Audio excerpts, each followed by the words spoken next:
Сәлеметсіздер ме? Менің есімім Сәмебек қызы Ақсұңқар. Мен Назарбаев әскерлік мектебінің 10 сынып оқушысымын. Менің зерттеу жобамның тақырыбы сапасы қоңыр көмірде микроорганизмдердің көмегімен биотыңайтқыш алу.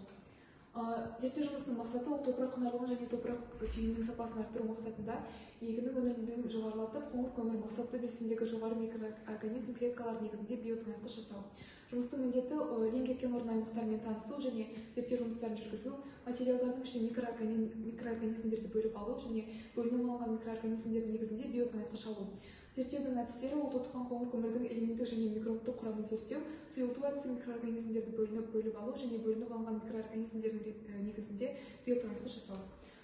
Жобаның ғылыми жаңалығы мен өзектілігі: топырақ ол жердің құнарлылыққа ие беткі қабаты болып табылады, ал гумус ол топырақтың құнарлылық бағалау критерийін құрайды. Егіннің өнімділігін арттыру және топырақтың құнарлылығын қалпына келтіру әдістерін құрастыруға бағытталған зерттеулер әрбір ел үшін маңызды болып табылады. Зерттеу объектілері ол Қазақстанның ең кеткен орнынан алынған сапасыз қоңыр көмір. Көмір үлгілерінің физикалық анализін жасау барысында біз Ленгер көмірлерінің 21,2% күл, 10% ылғал, 43,21% ұшқыр екенін анықтадық және оның бөлетін жылу энергиясы 7300 килоджоуль бөлінген килограммды құрайды. Элементтік анализ жасалды және қоңыр көмірден сұйылту әдісі арқылы микроорганизмдерді бөліп алдық. Микроорганизмнің таза дақылын бөліп алу барысында біз Петр табақшасына агарлы ортаны құйып, оған микроорганизмнің таза дақылын еккен болатынбыз. Мына жерде бөлініп алған таза культура және оған қорек көзі ретінде қолданылатын қоңыр көмір.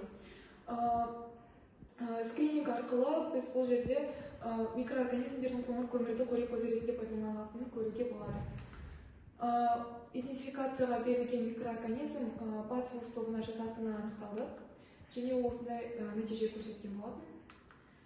Сканерлеуіш электронды микроскоптың көмегімен біз осы микроорганизмнің көмірмен байланысын және көмірмен қоректенетіндігін дәлелдедік. Мына жерде биосолюбилизацияға қабілеттілігі оның абсорбция кезіндегі оптикалық тығыздығының артуымен сипатталады. pH көрсеткішінің өзгеруі де биосолюбилизация болған кезде pH көрсеткіші өзгереді және бұл 7-ден 9-ға өзгеруі оның осы көмірмен қоректеніп жатқандығын көрсетеді. Микроорганизм биомассасы биореактор құрылғысының көмегімен алынды және оның үстіне көмірді салу арқылы біз биогумусты алған болатынбыз.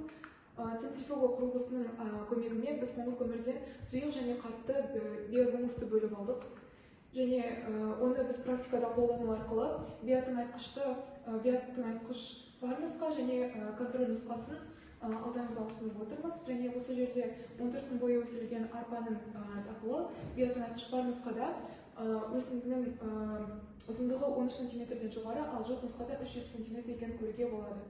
Бұл осы биогумустың топыраққа тыңайтқыш ретінде қолданудағы тиімділігін көрсетеді.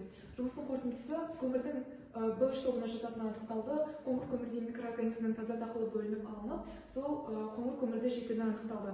Және микроорганизмнің негізінде тыңайтқыш бөлініп алынды, бөлініп алынған тыңайтқыш өсімдікке сыналды. Назарларыңызға рахмет.